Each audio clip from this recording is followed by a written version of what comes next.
Hello. À ń fi àsìkò yìí fi ìjókòó yìí à ń fi kéde fún gbogbo ẹni tó bá jẹ́ ọmọ bíbí ìlú Ògbómọ̀ṣọ́ tó jẹ́ ọmọ ọkọ ìlú Ògbómọ̀ṣọ́ tó sì ní àníyàn dáadáa lọ́kàn ara rẹ̀ fún ìlú Ògbómọ̀ṣọ́ nílé lóko àti ní ẹ̀yìn odi. À ń fi rọ̀ wá, à sì ń fi bẹ̀ wá ni pé ká jẹ́ kí ìlọsíwájú ìlú Ògbómọ̀ṣọ́ kó jẹ́ pé ní kọ́kọ́ múmú ní ìgbáyà wa.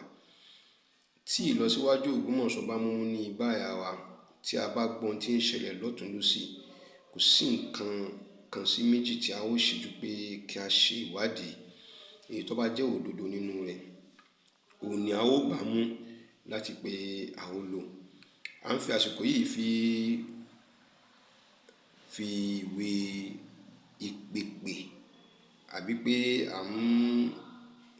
gẹ́gẹ́ bí ó ṣàmì lọ́gbẹ́ ní Yorùbá wípé à ń fi ilé ìfín invite each and every one of us gbogbo wa tá bá jẹ́ ọmọ bíbí ìlú Ògbómọ̀ṣọ́.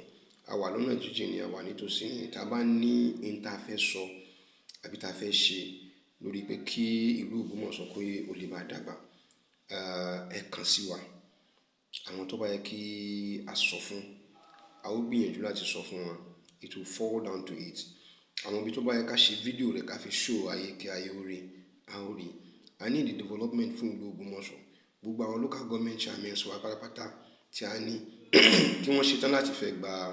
ọ̀pọ̀lọpọ̀ àwọn èèyàn lálejò láti pé kán lè bá a mọ̀ sọ ohun tí wọ́n ti ṣe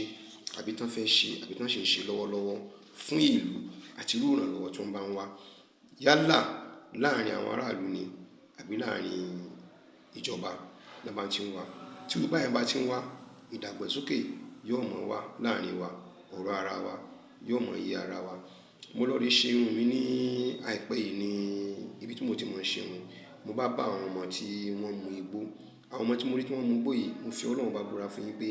èyí tí ọjọ́ orí rẹ̀ tí ó pọ̀ jù láàrin àwọn ọmọ yẹn nínú ọmọ ọdún méjìdínlógún, gbogbo àwọn ọmọ ọdún mẹ́tàlá, mẹ́rìnlá, mẹ́ẹ̀ẹ́dógún ni. Mo bá wọn níbi tí wọ́n ti mu igbó. Kí ni ìbá mi nínú jẹ́ gidigidi gan. Ni mo rí sí pé òbí náà ló bí àwọn ọmọ yìí. Mo wá ń fọgbọ́n wádìí lọ́dọ̀ wọn wípé lọ́dọ̀ ọ̀kọ̀ọ̀kan nínú wọn wípé ṣé ìlú ibòmíì ni wọ́n ti kó yín wá? Wọ́n ní kì í ṣe ìlú ibòmíì ni wọ́n ti kó àwọn wá. Àwọn ọmọ Ògbómọ̀ṣọ́ ni wọ́n. Omi wọn ń dákọ́ lé bàbá wọn. Ọmọ ilé báyìí ni mí. Bàbá ọmọ ilé báyìí ni mí. Ọmọ kìnní báyìí ni mí. Kìnní kankan kálukú ń dákọ́ ni. But life àwọn ọmọ yìí ó ti bọ́ síbi tí kò gbé ti dà. Báwo la ṣe fẹ́ ṣe? Báwo lèmi pẹ̀lú yín la ṣe fẹ́ ṣe láti pé ká jọ ka gbogbo nonsense kúrò nílẹ̀ láti pé kó jẹ́ pé gbogbo irú àwọn ọmọ yìí nìsín wọ́n sì ju nǹkan sì tún ju nǹkan bí àwọn mẹ́fà bí méje bí mẹ́jọ lọ níbi tí wọ́n gbé ti wọn tó bá tiẹ̀ pọ̀ pátápátá láàrin ibi tí wọ́n gbé ti rí wọn yẹn wọ́n lè mọ́ ju mẹ́wàá lọ. Kí ló fà tó pé a ò lè wọ́n náà bá ṣe kó wọn mọ́ra tá a fi fún wọn ní àwọn little orientations nǹkan kéékèèké làwọn ọmọ yìí need láti pé kó tó di pé wọ́n sọnù. Ó ṣeé ṣe ká lè attach wọn mọ́ 1 or 2 or 3 local governments yìí pé lágbájá ìwọ ni kó mọ train ilé, ẹ̀yin náà mọ train ilé, ẹ̀yin náà mọ train ilé, ẹ̀yin náà mọ train ilé. Kì í ṣe wípé gbogbo nǹkan náà nítòótọ́ owó ní gbogbo nǹkan but iṣẹ́ ọwọ́ ń bẹ tá a lè kó gbogbo àwọn ọmọ yìí sí tá a sì mọ̀ pé látọ̀dọ̀ local government ló ti wá sáyé. Local government fún ọmọ yìí níṣẹ́. Àwọn ló ní kó lọ rí mọ kọ́ṣẹ́ carpentry. Nígbà tó parí iṣẹ́ carpentry rẹ̀ àwọn ló ní kó wá mọ ṣiṣẹ́ níbi báyìí kó náà kó fi dè èèyàn. Kódà kò bá ṣe pé ẹ bá go into agreement pẹ̀lú àwọn òbí rẹ̀ ní pé ìtọ́mọ yìí fẹ́ kọ́ yóò ná wa ní owó ẹgbẹ̀rún 10 ní ó ná wa. Àwa àjọba a ó gbé ẹgbẹ̀rún 8 ẹ̀yin òbí ẹ lọ mọ ṣiṣẹ́ ẹgbẹ̀rún 2 yòókù torí pé kí àwọn ọmọ yìí ó lè bá dà. Tí a bá fi àwọn ọmọ yìí lẹ́ẹ̀kan mọ́ wà nínú society wa bọ́n ṣe ń lọ láti pé kan sì ń bá a lọ. Tá a wá sọ pé à ń rán àwọn ọmọ títí wa lọ sí ìlú òkèèrè àbí nǹkan kan táwọn ẹ mọ̀ jẹ́ ká purọ́ tàn wá jẹ, ẹ mọ̀ jẹ́ ká parọ́ tàn ra wa jẹ. Ó lè ṣe é ṣe pé ọmọ inú ìdílé kan tó ti di òun tó ti di tí gbogbo ayé tí wọ́n á nífẹ̀ẹ́ pé ó ti dèèyàn ńlá kó jẹ́ pé ọ̀kan nínú àwọn ọmọ ìtọ́jú ọmọ inú ilé wọn ni ó padà nù fún inú níbí ni. Lágbájá mo jù lọ àwọn ọmọ inú ilé kan náà ni wa bàbá rẹ̀ mọ̀ pé ara rẹ̀ ní nǹkan kí ló ṣe fà wá. So tọ́mọ rẹ̀ náà bá lọ kò tí ì burú jù. Òun ní mind torí pé kíni òun ní ní àwọn gbogbo ń tẹ́lẹ̀ tí wọ́n mú yẹn kò jẹ́ ká fẹ́ lè ní àánú anybody sínú. Kò sí àánú lójú wọn ó ti ń bẹ̀rẹ̀ bọ́ nìyẹn. I don't know if ma dey really appreciate it tí àwọn bí local government chairman yẹn tí wọ́n bá lè make iṣẹ́ lé lórí tán set up committee lé lórí láti pé gbogbo orú àwọn ọmọ tán mú mú kù mú yẹn kì í ṣe pé ká nà wọ́n lẹ́gba kì í ṣe pé ká fìyà jẹ wọ́n àbí kì í ṣe kíní kan báwo la ṣe lè fún wọn ní orientation báwo la ṣe lè kó wọn mọ́ra tába kó wọn mọ́ra láti wọn kẹ́kọ̀ọ́ kì í sọmọ mi kì í sọmọ mi wàláhì tó bá délé ìtàn yóò kà àwọn ọmọ tàbí fúnra ra wa àwa nílé nǹkan tá a fẹ́ ṣe lórí rẹ̀ ọ̀nà méjì inú òfin jẹ́ kí n lè rí nǹkan tí mo lè ṣe ayé ti lu jára wọn wàláhì nínú ìmọ̀ràn tẹ́ bá lè mọ fún wa láti ìlú òkèèrè táwọn náà bá ń gbọ́ àmọ́ sọ fáwọn èèyàn wa èyí tẹ́ bá lè fi ránṣẹ́ sí wa nínú fídíò lè fi ránṣẹ́ sí nínú àṣẹ documentary lórí rẹ̀ àmọ́ fi hàn àwọn èèyàn wa wọ́n mọ̀ wò ó kì í ṣe gbogbo ìgbà náà láàmú bó sórí YouTube táwọn búra wa táàbò sórí online táwọn ṣe àwọn iṣẹ́ wà nílẹ̀ ń dẹ́ pé o lè jẹ́ aburú fúnra gbogbo àwọn tẹ́lẹ̀ tán bú àwọn èèyàn káàkiri kí ni ẹ̀hún ní orientation tó ní tó tẹ́ bá rí wọn tó bá yẹ kó mọ̀ míì tó bá ní orientation tó ní nígbà tó bá rí pé nǹkan kan ṣẹlẹ̀ kó tó dáńgò irú rẹ̀ yóò kọ́kọ́ wádìí rẹ̀ wò pé báwo ni kíní ìṣẹ̀lẹ̀ kó tó kó náà jáde sínú kíní yìí tó fi jẹ́ pẹ̀tẹ́ mo bẹ̀ wá ní lórúkọ Ọlọ́run ọba gbogbo ẹ̀yin local government chairman wa fún ní Ògbómọ̀ṣọ́ land as a whole this is a challenge to each and every one of you ẹ má wò lọ́rọ̀ ti tẹ̀sìn ẹ má wò ní ọ̀rọ̀ igun ibì kan tí ẹni tó bá wà ní east tó bá ní nǹkan tó bá lè ṣe fẹ́ni tó wà ní north àbẹ̀ tó wà ní south tá a bá ti ṣe kò tí ì burú jù torí tẹ́ bá kọ́ tá a bá lé wọn kó ní north wọ́n bọ̀ wá sí east tá a bá dé east tá a bá lé wọn wọ́n lọ sí south wọ́n ṣe máa lọ́kùn yẹn wọ́n bá ti ń lò bẹ́ẹ̀ ni wọ́n máa dàgbà sí bẹ́ẹ̀ ni wọ́n máa ní ẹ̀kọ́ lórí àwọn environment yẹn gbogbo environment yẹn tá ti ní ẹ̀kọ́ kan tó fi pẹ́ lé wọn tá a bá fẹ́ kógun wá wọ́n wà kógun bá yín gẹ́gẹ́ bí environment yẹn bá ti ṣe rí mo mọ ilé lágbájá náà báyìí ni ẹni gbà wálé báyìí ni ẹni gbà wọlé but tó bá yẹ pé gbogbo abálejò pawọ́ pọ̀ all this local government within Ògbómọ̀ṣọ́ land tá a bá ti lè ṣe that is the first stage of security tá a lè ṣe fúnra wa nígbà tá a bá ti lè mọ̀ a ó ti ní database lórí gbogbo irú àwọn ọmọ báyìí ọmọ lágbájá ni ọmọ làkàṣègbè ni ọmọ tàmọdó ni wọ́n sọ pé wọ́n condemn àwọn mélòó kan pé kán lọ rí pa wọ́n nípa ọ̀fà crisis àbí ibo ni wọ́n ṣe wí robbery tí wọ́n ṣe ẹ wo náà àwọn ìyá àti bàbá ló bí àwọn yẹn náà ẹ wo mọ́ ṣe dàgbà tó ẹlòmíì bẹnu wọn tó pé díẹ̀ lèmi ìgàn náà fi jù lọ lọ́jọ́ orí ó ti dàgbà sínú iṣẹ́ ẹbí ó dàgbà sínú rẹ̀ bẹ́ẹ̀ àti pé wọ́n fẹ́ yọ kúrò ó ti fẹ́ ṣòro ẹ dákun let's catch them young. One of the programs tí mi náà tó fẹ́ pẹ̀lú ògbóró tó máa fi kún àwọn programs wọn ni catch them young láti ìgbà tán ti wà ní kékeré yẹn ẹ jẹ́ ká mú wọn ká kó wọn mọ́ra tá a bá mú wọn tá a bá kó wọn mọ́ra ó dá èmi lójú ó sì dá mi lójú wípé yóò so èso rere fún wa ṣe pé a ó padà jẹ àǹfààní rẹ̀ gbogbo àwọn tẹ́lẹ̀ tán mú gbó tán ṣe kíni ẹ̀kọ́ kan náà ní bó mú mu ibì kan náà pé ti kọ́ nígbà tó kọ́ lójú kọ́ mọ́ lò bẹ́ẹ̀ tó bá jẹ́ pé wọ́n bá kọ́ ní èdè tí ó fi wúlò fún náà ni bí òṣèlú tí ó fi wúlò fún náà nìyẹn mo bẹ̀ wá lórúkọ Ọlọ́run wa ẹ jẹ́ ká gbìyànjú ká wá bá ti ṣẹ̀ṣẹ̀ láti pé gbogbo àwọn nǹkan tó lè ba ìlú jẹ́ tó lè cause problem fún wa nínú ìlú tó lè cause àwọn nuisance wa nínú ìlú tó lè borúkọ Ògbómọ̀ṣọ́ jẹ́ ẹ jẹ́ ká ṣiṣẹ́ lé lórí ẹ jẹ́ ká make sure pé a ṣèrànlọ́wọ́ fún àwọn ọmọ kéékèèké tó ń ní ẹnì kankan tó lè ṣèrànlọ́wọ́ fún wọn yìí wọn ò ní ní adẹ́ntì ń tolerate tá a máa ń tolerate tí ó bá ilé lọ rí pollute burúkú lílo Ògbómọ̀ṣọ́ yóò ju ti kó lọ o àwọn èkó rí ibi faramọ́ o tó ń tọ́sọ̀ pé they are in an industrialized state àwọn nílé iṣẹ́ wọn ní gbogbo ẹ̀ wọ́n ní kínní tó bá mú gbólọ lónìí wọ́n lè gbẹ́rù lọ́la tó bá dọ̀tún la wọ́n lè ti bá ẹrù tó bá di kínní kan lè ṣe kínní but industry mélòó ló wà l'Ógbómọ̀ṣọ́ nígbà tó bá fẹ́ mú tó fẹ́ mú lónìí tí kò bá sí tó bá fẹ́ mú ọjà pọ́s kí wọ́n fẹ́ ṣe àwọn sẹ́ẹ̀lì wa yóò padà lórí mọ́ ọkùn ni correction center wọn kàn mọ́ ọkùn wọn kálẹ̀ káàkiri tó bá lọ síbẹ̀ wọn ò tún lọ rí kọ́ ẹ̀kọ́ mi tó burú jù báyìí lọ ni nígbà tó ń bá tó ń fi padà dé báyìí agbára ó tún kó agbára fún wọn ẹ dákun tó Ọlọ́run let's catch them young let's bring out a program of let's catch them young àwọn tá a bá ti rí tó bá jẹ́ pé àwọn ọmọ kéékèèké tó ń ṣe dáa nígboro ẹ jẹ́ ká mú wọn tá a bá ti wá mú wọn ká mọ ọmọ bí tá a bá fẹ́ fi wọ́n sí ẹ jẹ́ ká lọ sọ́dọ̀ àwọn òbí wọn ẹ jẹ́ ká wọnú ilé tán gbé ti jáde ẹ jẹ́ ká kí wọn nílọ ká kí wọn kalẹ̀ ok jẹ́ kọ́ ọmọ yẹn ọmọ lọ léèwé báyìí ẹ jẹ́ kọ́ ọmọ yẹn ọmọ lọ léèwé á sì mọ àwọn nǹkan tí wọ́n mọ monitoring it's better than ká jókòó pé a jókòó ti ara wa as a councillor ó ní PA lọ́dọ̀ as a chairman ó láwọn PA lọ́dọ̀ gbogbo àwọn PA yẹn ó jẹ́ pé tòun nìkan ni wọ́n ṣe PA fún ìlú tábà ní gbogbo àwọn PA yẹn tó yẹ gbogbo wọn náà jáde tán rí àwọn nǹkan tó ń ṣẹlẹ̀ nínú ìgboro tán sì ń padà wálé tán wọ́n sọ fún wa tá à ń bá adjust we will grow better we will really grow better reason ni pé àwọn èèyàn wa náà fúnra ara wa náà fẹ́ invest Ògbómọ̀ṣọ́ ti yẹ kó develop jù báyìí lọ ó ti yẹ kó develop jù báyìí lọ when we are talking of city ó yẹ ká lè ṣe nǹkan tó Ògbómọ̀ṣọ́ náà tó fi wá di city because we are still under a name I don't really want to mention it tó tó pé yóò jẹ́ ìbànújẹ́ ọkàn fún mi bí mo bá mention rẹ̀ fẹ́ lómi tó bá sọ níbi tí mo bá wà ó lè fa ìbínú fún mi láàrin onítọ̀hún níbi tí mo nífẹ̀ẹ́ ìlú mi dé. So it will be very wrong of me ká pé nǹkan tí mi ò ní fẹ́ ká pé ìlú mi kó pé láti ẹnu mi ló ti jáde. Ẹ jẹ́ ká gbìyànjú láti pé gbogbo àwọn nuisance kárí pé a kó gbogbo àwọn kárí pé a ká wọn kúrò nílẹ̀. Àwọn miscreants yẹn ta nílẹ̀ ẹ jẹ́ ká kó wọn, tá bá kó wọn kúrò nílẹ̀ ẹ jẹ́ ká adjust wọn. Lágbájá lọ kọ́ṣẹ́ báyìí, lágbájá lọ sílé kí ó báyìí, lágbájá lọ seminary báyìí. Ká bá tú èyí tó bá jẹ́ Christian lọ síbi, èyí tó bá jẹ́ Mùsùlùmí ẹ̀ tẹ́lẹ̀ síbi, tá bá ṣe we will grow more better. Àfáà tó ní ọmọ nínú ilé kí ó tó pọ̀ ọmọ mẹ́wàá ló ní nínú ilé kí ó rẹ̀, tá bá bẹ̀ tá bá fúnlẹ̀ ọ̀gá pé kọ́mọ ọkọ ní kí ó èyí ṣe ọ̀kan ní ọ̀sọ̀ pé kọ́mọ níláárí. Kí ṣe àwọn tó ní gbogbo school ní ńláńlá tán tóbi l'Ógbómọ̀ṣọ́ ní ìsìn tó yẹ pé wọ́n ń gba owó lórí àwọn ọmọ school tó yẹ pé wọ́n tó nǹkan bí 300 or 400, tá bá bẹ̀ pé kó help wá lórí àwọn méjì tó wọ́n fi parí primary school lọ́dọ̀ wọn. Kì í ṣe pé ìyẹn ní ọ̀sọ̀ pé kọ́mọ ga débi tó bá fẹ́ ga. At the end of the day a ó dẹ̀ mọ̀ rí a very wonderful product láàrin ara wa tá mọ̀ kó jáde. So kí ni nǹkan tá fẹ́ ṣe ní ìsìn ju wípé ká make sure we come together all the local governments tó wà lórí Ògbómọ̀ṣọ́. Ẹ jẹ́ ká kọ́kọ́ ṣiṣẹ́ tọ́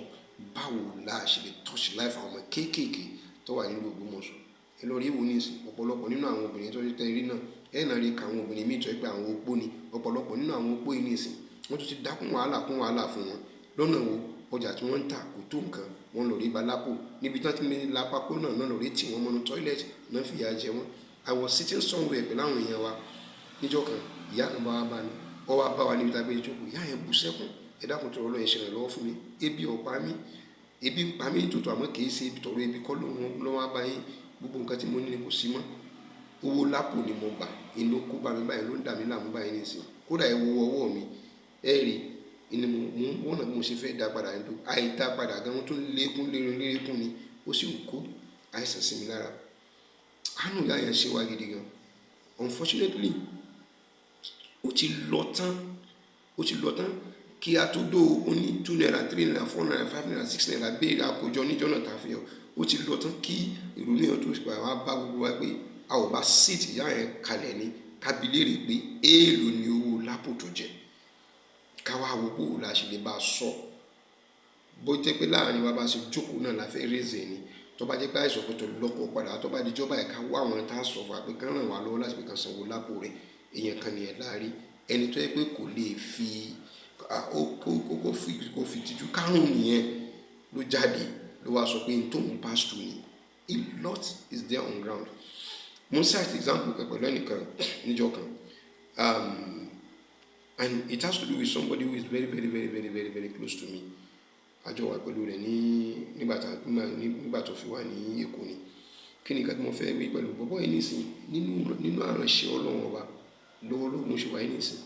ó wà l'Amẹ́ríkà. Ládùúgbò tí mo ti kọ́kọ́ dé àwọn ọmọ yẹn máa ń mú gbókálẹ̀ ká ìpọ́n máa ṣe kí ni but they give me that respect. Wọ́n máa fún mi regard yẹn. Sọ́kàn níjọ́ kan ni mo kàn wó ni torí pé mo ti ṣerú rẹ̀ rí nígbà tí mo wà ní North nígbà tí mo wà ní Jos. Bẹ́ẹ̀ ni mo rọ́ ọmọ ẹgbẹ́ tó yẹ pé ó ń jalè káàkiri ni èmi ni Ọlọ́run bá lọ́rùn mi ló láti rehabilitate ọwọ́ yẹn. I took him to my house. I gave him my big size TV. Mo kó gbogbo àwọn fídíò tó wà lórí mi mo kó fún wa lórí mo show film gbogbo èyí tó bá pa fún mi náà ló pa fún mi. I don't check back. Before you know it bọ̀bọ́ yìí kọ́lé tiẹ̀ méjì. Before you know it ó ní mọ́tò méjì. Before you know it ó níyàwó méjì. Life is going on smoothly for him. Along the line I have some little challenges. Ìgbà tí mo ní challenges yẹn àwọn èèyàn bá sọ fún mi pé no ọmọ yìí ló kó ẹ lówó jẹ ẹ lóṣù no but instead ibi tó kù díẹ̀ káàtó fún mo tún bá monitor rẹ̀ ebi but so unfortunate Ọlọ́run pé kí bọ́bọ́ yẹn kó dúró jẹ ìgbà tí bọ́bọ́ yìí ti kú ìjọ tí bọ́bọ́ yìí ní accident pẹ̀lú mọ́tò rẹ̀ níbi tó ti ní accident náà ni wọ́n ti pè mí wọ́n ṣe ń pè mí ní pé lágbájá ó mọ̀ ti kú ó mọ̀ ní accident báyìí ó ti kú àti wà láyé fóònù nígbà náà mo wà ní mọ́sálásí Èjìdé mo ń ṣe itikaf lọ́wọ́ ni inú mo pè ní ọmọ yìí lásìdẹ́ǹtì ó sì ti kú báyìí ó kú kẹ́ I have to pick my phone ẹ̀pẹ̀lẹ̀ omi bẹ̀rẹ̀ sí máa bọ́ lójú mi nígbà tí wọ́n gbé tán gbé débi ó kú ní máa ń wú wọ́n gbé lọ sí kúkú láti lọ sí nígbà tí wọ́n wẹ̀ tán wọ́n tó sọ fún mi pé wọ́n ti wẹ̀ tán wọ́n tó gbé sínú kíní tí wọ́n fi gbé lọ sí ibi tí wọ́n gbé lọ rẹ̀ sí wọ́n tó sọ fún mi wọ́n débẹ̀ wọ́n gbẹ́lẹ̀ tán wọ́n sọ fún mi nígbà tí wọ́n bù mọ́lẹ̀ wọ́n kírun sílá gbogbo tí wọ́n ń ṣe lórí ọmọ yẹn ni wọ́n ń pè mí ni wọ́n sọ fún mi kí ló bí báyẹn because àwọn tá a jọ wà ní environment yẹn wọ́n rí nǹkan tí mo ṣe tí mo kópa nínú ìgbésí ayé ọmọkùnrin yìí. Òun gan náà kó tó jáde láyé he said it proudly, he was proud of me láàrin àwọn Yorùbá láàrin ìjà ọlẹ́yìn Yorùbá tẹ́ wà lọ́jọ́ ẹ̀ mọ́ bọ̀ tẹ́ ń bá ń wá Yorùbá gidi tẹ́ bá ti rọ́kùnrin ẹ̀ ti rí Yorùbá gidi nítorí mo kọ́ nǹkan kan lára rẹ̀ tó yẹ kí n fẹ́ mọ fẹ́ràn àwọn Yorùbá torí pé orí mi kò mọ̀ ìyá kò mọ̀ bàbá mi mo mọ̀ jalè káàkiri mo mọ̀ pickpocket ní iná kọ́ mi wàláhì àdó là ń pè ọmọkùnrin yẹn àdó ìlà ń pè ọmọkùnrin yẹn Ọlọ́run ní kò di èèyàn kì í sóhun nìkan àwọn ọmọ Yorùbá wa náà mo tún kó wọn mo kọ́ up tí wọ́n sábẹ́ àdó yẹn wọ́n dẹ̀ fi yan ṣiṣẹ́ mo dẹ̀ ń san sálárì fún wọn nígbà mo fi ń ṣòfò àwọn tí èmi pẹ̀lú wọn jọ lògbà nígbà náà wọ́n sì ń bẹ láyé lẹ́sìn nínú wọn ní Alhaji Kasali Karim ọ̀rẹ́ Barrister very big projector tí wọ́n ń lò nínú ilé wọn èmi ni mo ra lọ́wọ́ wọn projector yẹn àwa mẹ́tàlá ní Nàìjíríà nígbà náà èmi Ọba Oyekan àti former Minister of Federal Capital Ramalan Abubakar àwọn mẹ́tẹ̀ẹ̀ta ta ni nìyẹn kí ló fà tí mi fi ní Alhaji Kasali lọ ra mẹ́tẹ̀ẹ̀ta wà wọ́n rà kan fọ́ba Èkó wọ́n rà kan fún Rilwan Abubakar when he was the DG ní Federal Capital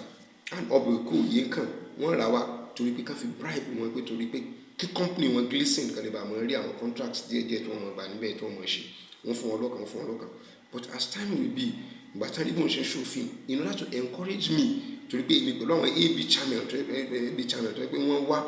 láti India tó yẹ pé èmi pẹ̀lú wọn jọ ṣe competition lórí fíìmù tí wọ́n mọ̀ ṣòkalẹ̀ káàkiri àwọn tó bá wo kí ni ìtọ́ba ẹ tó béèrè wò dáadáa I'm not a liar so mo ṣiṣẹ́ ńlá mo kó lábẹ́ àwọn òbí mo lè ṣe dáadáa mo kó lábẹ́ àwọn òbí Ọlọ́run sì ní kí n ṣe dáadáa wàláì alhamdulillah so along the line kí la ṣe pẹ̀lú àwọn ilé yẹn mo ṣì lè fíìmù kalẹ̀ fún wọn these guys are making good money they made me to now register my business in 1990 mo ti register business ní certificate mo ní M1000 Nigerian Enterprises mo ti ní láti 1990 ni mo ti ní I have been paying people's salary not coming to Ògbómọ̀ṣọ́ and to have all these challenges I'm looking at then you just look at me as news outside you like me like a fool like I don't know what I'm doing I know what I'm doing from years back mo kàn decide láti mélòó ara mi but you just have to humble yourself before you can become something more I'm getting to the peak kí ni mo ń lé kálẹ̀ káàkiri at 60 getting to 66 kí ni mo tún fẹ́ mọ́ lé káàkiri kí ni mo fẹ́ mọ́ ẹgbẹ́ adùn ló tún fẹ́ kọjá nǹkan tá a ti ṣe kọjá tó ti wá sẹ́yìn tá a bá ní gbìyànjú ká máa ṣe bí tiwájú ó ti ṣe dá so we've seen it before àwọn fẹ́ káwọn tó ń bọ̀ lẹ́yìn wáyé kọjú pé kí nǹkan burúkú kó ṣẹlẹ̀ sí wọn àti ríru ipa tá a kó láti ibi tá a ti lọ rè kó fún àwọn ìlú onílùú níbi tá a wà àwọn tó wáyé náà tún lè máa sọ fún wa pé yes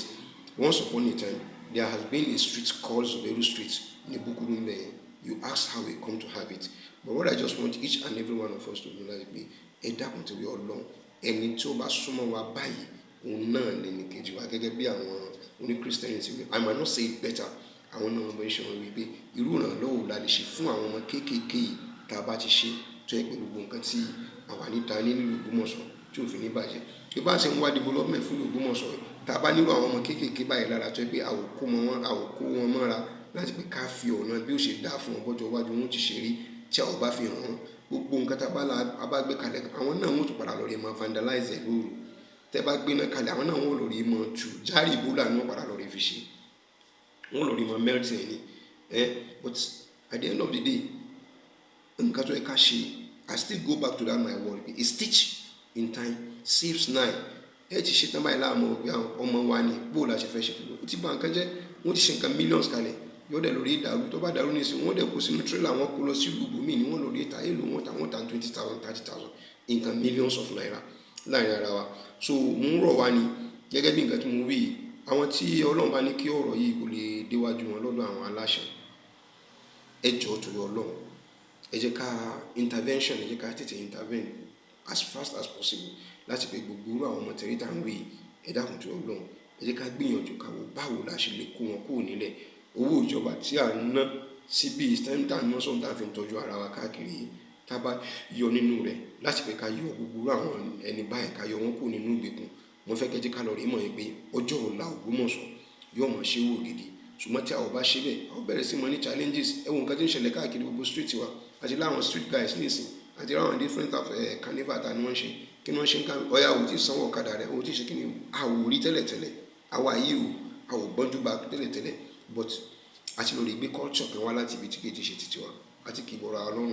à ń yẹ̀yẹ́ ara wa nínú ìgboro ọlọ́kadà bá dé á dàdúró á fúnná mọ́ á ṣe kínní kan gbogbo ń tàn rí ẹ ní ìsìn ìbò lànà sí gbogbo tó ń gbà lọ́wọ́ àwọn ọlọ́kadà mélòó náà fi kó gọ́tà nínú rẹ̀ mélòó náà fi fíìlì pọ́tù níbi tí wọ́n ń gbà kọjá táwọn kọjá they don't care nobody care gẹ́gẹ́ bí àwọn union náà mú ṣe care náà fi sọ pé every time títí wá bàjẹ́ títí wá bàjẹ́ títí wá bàjẹ́ gbogbo owó tá à ń generate ní gáràjì kálẹ̀ káàkiri ní ìsìn mélòó làwa náà put back into the society wípé à ń gba owó ní gáràjì yìí máa ṣe ń gba gáràjì gọ́tà ọ̀dọ̀ wa àtúnṣe tọ́lẹ̀tì ọ̀dọ̀ wa ó ṣe é wọ̀ kíní kan ní gbogbo nǹkan báyẹn ẹ lọ sínú àwọn gáràjì míì kálẹ̀ káàkiri à ń sá fún àjàkálẹ̀ àrùn báwọn yẹn bá fẹ́ wá wọ mọ́tò ẹ lọ sí gáràjì wọn kò síbi tẹ́ gbé ti lè lọ́tọ̀ ẹni tí ìgbẹ́ bá mú kò rí gbé ti lè lọ yí àgbẹ̀ ibẹ̀ náà lẹ́ ń tọ̀ sí ibẹ̀ náà lẹ́yìn àgbẹ̀ àwa sọ pé àjàkálẹ̀ àrùn àwọn náà wọ́n jókòó síbẹ̀ yẹn bóòlù àjàkálẹ̀ àrùn kò sí ní sí kálẹ̀ káàkiri ẹ jẹ́ ká gbìyànjú pé what doing is what doing well kì í ṣe gbogbo nǹkan láàmú rẹ ti bí gọ́ọ̀mẹ̀ntì yóò mọ̀ ṣe bàbá wa Gandhi ọlọ́run bá yóò ti kẹ́mi yín kókù ọ̀pọ̀lọpọ̀ nǹkan tí bàbá wa Gandhi tán ṣe kalẹ̀ sẹ́rù pé gọ́ọ̀mẹ̀ntì ló fún wọn lówó tán fi ṣe ni he is using his own personal money to develop the land tẹ́lẹ̀ wọ́n á lo owó ara wọn láti wọ́n fẹ́ develop lu kí ló fà tó yẹ pé wàyí náà àtúndé kún wọn lọ́wọ́ pé àwọn nǹkan kéékèèké tó yẹ pé ìjọba lè ṣe tí kò ju agbára ìjọba lọ kí ló tà fi lè jókòó tí láti fi ká ṣe èyí tá a lè fara ṣe wà ń bẹ èyí tá a lè fi ohùn ṣe wà ń bẹ èyí tá a sì lè fi owó ṣe ọ̀pọ̀ náà nínú rẹ̀ ẹ má jẹ́ ká náwó wá síbi pé tó gbúmọ̀ sọ bá bàjẹ́ kó bàjẹ́ ẹ jẹ́ ká náwó wá sínú pé à ń fẹ́ ìlọsíwájú fún Ògbómọ̀ṣọ́ tó yẹ pé ọkàn tiwa náà yọ balẹ̀ mo bẹ̀ wá lórúkọ Ọlọ́run wá ní don't see this world as Zubairu Muhammed Taofeek ní sọ̀rọ̀ ṣe bí bàbá lọ́ba nìkan ni ẹ má dàrú no like I said bọ̀bọ̀ tí mo ní mo ṣe ìrànlọ́wọ́ fún ó ti kú mo tún ṣe bẹ́ẹ̀ kálẹ̀ káàkiri èyí tí mo ṣe lẹ́kọ̀ọ́ tí mo tó sábà mi lórí tí mo rí bí sọ fún wa ó ní pé ládùúgbò tí mo dé bọ̀bọ̀ yìí náà ìgbóló náà máa mú àtijọ́ wọn sọ̀rọ̀ nígbà tó jọ kí ló ṣẹlẹ̀ ẹ má jẹ́ sẹ́rí physics gbá lórí mi gidi gan ó dẹ̀ lọ rí nígbà tí máa wo result bọ̀bọ̀ yìí it was a fantastic one kí ló dé ó lóun wáṣẹ́ títí tí òun ríṣẹ́ ó lè sọ pé ó wáṣẹ́ títí òun ríṣẹ́ náà why not come and join me I'm into production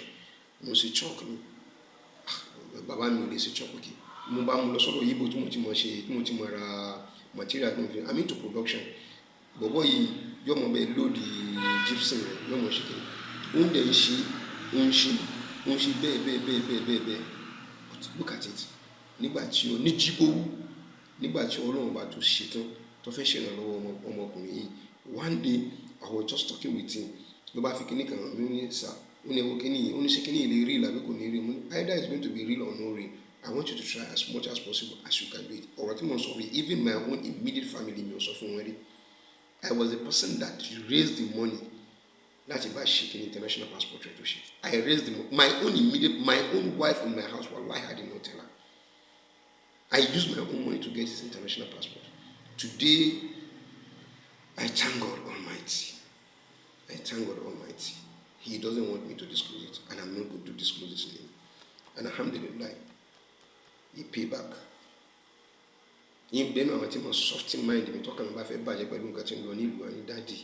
ẹ dákun tó lọ lóhùn people don't know you if they knew they wouldn't have been saying all they are saying about you I can never ever forget you in my life won't appreciate you gidi gan you will be coming back in December láti wá ṣe àwọn ní Nigeria and inshallah I think I humbly and wish I'm going to be part of the ceremony tọ́lọ́mbà ní kò rí bẹ́ẹ̀. So what I'm saying in essence is today I'm proud, I'm happy. That's why I know I can touch on the company tomorrow. I talk about you, but tomorrow more company Zaptest. Alhaji Abdulrauf, wo video yìí báyìí bó ṣe wo video yìí. Jọ tó lọ mo fẹ́ kó jáde sí gbogbo ayé kó debunk ọ̀rọ̀ tí mo sọ yìí. Àti kó náà ti mú wọn wá but èmi wà ní Jos. Mo kó àwọn ọmọ tó jọ wọn Ògbómọ̀ṣọ́ ẹbí lè Alhaji Abdulrauf àti kó náà ti mú wọn wá sí Zaptest. I help them gbogbo àwọn Ògbómọ̀ṣọ́ yẹn ni mo kó wọn káàkiri lọ́jọ́ wọn Ògbómọ̀ṣọ́ ni mo kó sínú company tí mo wà. Alhaji Abdulrauf you are alive Ọlọ́run bá yóò jẹ́ kẹ́mi rẹ̀ gbogbo jù bẹ́ẹ̀ lọ àlàáfíà rẹ̀ Ọlọ́run bá yóò tún bá mi fi kún àlàáfíà rẹ̀ pẹ̀lú ògo Ọlọ́run please tó bá dàbí I want you to debunk it tó bá lè ṣe ní I want you to go and debunk it on the Facebook because you are on Facebook platform page kó sọ pé bọ̀bọ̀ yìí òpùrọ̀ ni. I thank God that they know the little I have been doing for my land and I keep doing it because I really want to touch people's life. That is why they think bá mi nínú jẹ́ láti pé ká mọ̀ rí nǹkan tí ń bá lu wa jẹ́ káwa láwọn èèyàn kan jókòó lé lórí káwa ro káwa mọ́ lè nà síbi tó bẹ ti dá lórí bí ló gbé sí dàgbà ẹ jọ̀ọ́ torí Ọlọ́run, all the local government chairmen of the 5 local government tó wà nínú Ògbómọ̀ṣọ́ land, this is high time, it's teaching time, they say it saves 9. Gbogbo àwọn ọmọdé kẹ́ni mi ò gbé dandan mo fẹ́ bá yín ṣiṣẹ́ yẹn, but I can help you out. Máa tọ́ka fún yín pé ibi tí wọ́n gbé tìrí wọn ni ọ̀rọ̀ tí wọ́n sọ ni, ẹ interview wọn, ẹ video wọn, kí ni wọ́n need, kí ni wọ́n ṣe, where can you start from, how can you help them. Wọ́n lè wúlò now, they can be useful for security, they can be useful for engineering, they can be useful for civil engineering, they can be useful for any other thing you can ever think of. Ó depend lórí bí ẹ bá ṣe mú wọn, ibi tí ẹ bá train wọn sí. Mo bẹ̀ wá lórúkọ Ọlọ́run ọba, ẹ dákun tó Ọlọ́run, ẹ jẹ́ ká gbìyànjú ká make sure pé a eradicate gbogbo àwọn ọmọ wa tó ń wà ní junction kalẹ̀ káàkiri tí wọ́n rí nǹkan kan tó ń ṣe, ká mú wọn mọ́ra. Ẹ mọ̀ wò pé níbo ni iṣẹ́ náà wà, no encouragement wà ń bẹ̀ pé iṣẹ́ kékeré ní tó ń gbà ní junction yẹn kò tó wọn ṣe. Ẹ mọ̀ wò ní tí wọ́n ń gbà ní junction yẹn kò feed wọn, kò dáṣọ bò wọ́n lọ́rùn, but wọ́n ń fún wọn ní agbára àti lè ra nǹkan tí ń ba ìgbésí ayé wọn jẹ́. Ní tí wọ́n ń gbà ní junction kò yó wọn, kò fún wọn lóúnjẹ, kò sì dáṣọ bò wọ́n lọ́rùn, but wọ́n ń fún wọn ní nǹkan tó ń ba ìgbésí ayé wọn jẹ́. Ṣùgbọ́n tá a bá fún wọn, tá a bá wá rí ibòmíì tó ju nǹkan gbé kalẹ̀ káàkiri, conductor wà ń bẹ, mọ́rúwá wà ń bẹ, kíníkan wà ń bẹ, kíníkan sí ń bẹ, tí kò sínú pé tó bá lọ bí ò ṣe, tí gbogbo eléyìí bá wà ń bẹ, we can create jobs, a lot of jobs fúnra wa nílùú Ògbómọ̀ṣọ́. Àmì ọ̀sọ̀rọ̀ Nàìjíríà sí wo, I'm talking of my own land. Láti ibẹ̀ láti mọ nǹkan tá a bá fẹ́ mọ̀ ṣe. We can have Ògbómọ̀ṣọ́ Vanguard,